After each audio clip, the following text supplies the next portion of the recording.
Hey gang, welcome back. This is Dr. Bosky, and tonight we are taking a look at the astral projection version of the melee slash attack for Dr. Bosky. Here it is with a bunch of transparency added to it, which is super cool. I separated it out from the actual sword slashing additional graphics that are sort of like the guide for what's happening. And the question for folks is, which version do you like better? And so we have this version right here,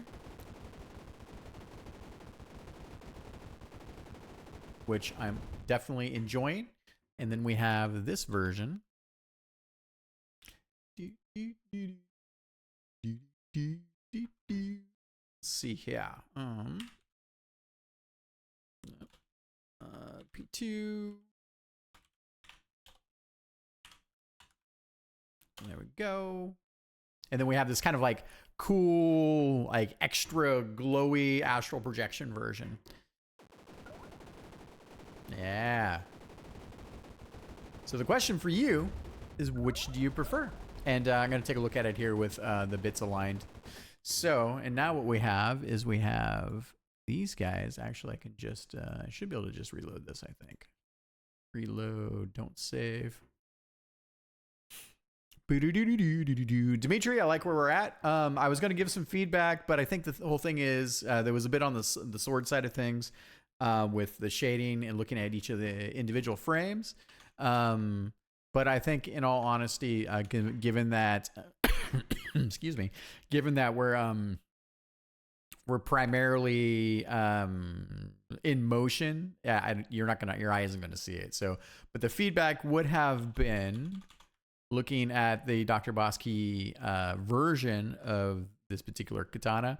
It was just the detailing and then on the light and dark, which kind of also really kind of showcased the blade. It still might be useful, I think, to potentially do this. So you can see it here real quick. So kind of like where we have the black side of the blade here. It might give us just a little bit more backing on the blue, because right now I think we're kind of looking more like a laser sword because of the I think the slashing effects. But yeah, so I'm gonna you sit on it, you think about it a little bit. I'll think about it as well. But let's get back to taking a look at this. All right. Oh, and yeah, sometimes it just doesn't happen the way I want it to. Real quick, let's just make this adjustment. Give me some weapons. Hello, weapons. Wait a minute. What? What is that? Okay. Oh, yeah, it's weapon editor. That's right. Melee slash. Katunch. There we go. Guess we'll realign this real quick. And is that it? That might be it. Oh, yeah, totally. All right, cool. Yeah, so I think it definitely looks groovier. I'm really kind of torn in between. Why don't we kill some things with this real quick? Get these out of my way. And turn you back on. May as well save it. And away we go. Okay, let's do some killing. Take that.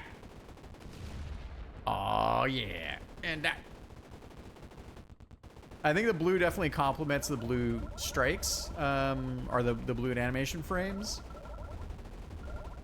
And I mean, partially part of what we're looking at, right, is from a gameplay perspective. Wow, that's just a lot of noise. Get out of here, noise. Get out of here, noise. All right.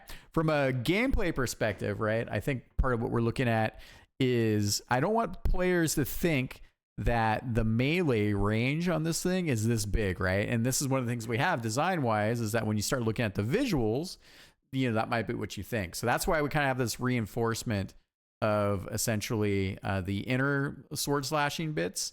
That way the player can kind of focus on the fact that this is really the kind of effective bits. It might be a little bit bigger at the end in terms of the graphic for the slashing itself, but it certainly won't be as big as the overall up and the width up and down. The up and down area, I guess, the overall width of the attack itself. So some food for thought there. All right, so now that we've taken a look at that, why don't we take a secondary look at going back to the other guy and seeing all this. All right, so let's see here. So we got this 3. And we got this. There we go. Oh, we're getting somewhere. This is cool. All right. So here we go. So I do kind of like the subtlety. Now, we might have a little too much transparency on this particular. Let me take a look in. But again, it's supposed to be like an astral projection. So I mean, I could potentially reduce the amount of opacity there.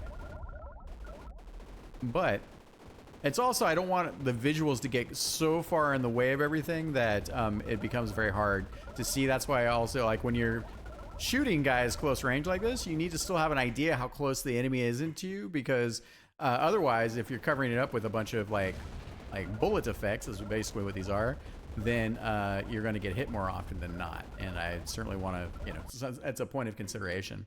So now that we're taking a look at this here, why don't we take a look here? So that was 30%. Why don't we flip this back up to 50, something like that. All right, cool. And 1, 2, 1, 2, 3. So it's the DBK attack. DBK attack. There we go. Okay. Do love that in the engine, it's very fast to iterate on graphics. It's literally when they're in it's your working directory. Yeah, so here's a little bit more color. I still think that works. That might be fine too. So do let me know what you think of this as well. And why don't we take a look at these guys without a bunch of craziness on the way. And I think, I mean, I have plans for the astral projection. It's basically going to have a variety of different abilities. And so one will be the overall length. Another one will probably be like a you know, more of a traditional sphere around him, things like that. So still need to think about it a little bit more. But yeah, this is kind of what we're thinking here. Also really enjoying the move speed here. And then when you do astral projection, you have your Denmaku style slowdown, which is nice. Yeah. Okay. I'm going to sit on a little bit as well. Dimitri, I'm looking forward to hearing what you have to think about it. To the folks watching along, I definitely want to hear your opinions. Do you want super cool blue? Do you want the more like astral projection in the colors of DBK himself? And if you have any other feedback, do let us know. All right. Thank you very much, and I'm excited.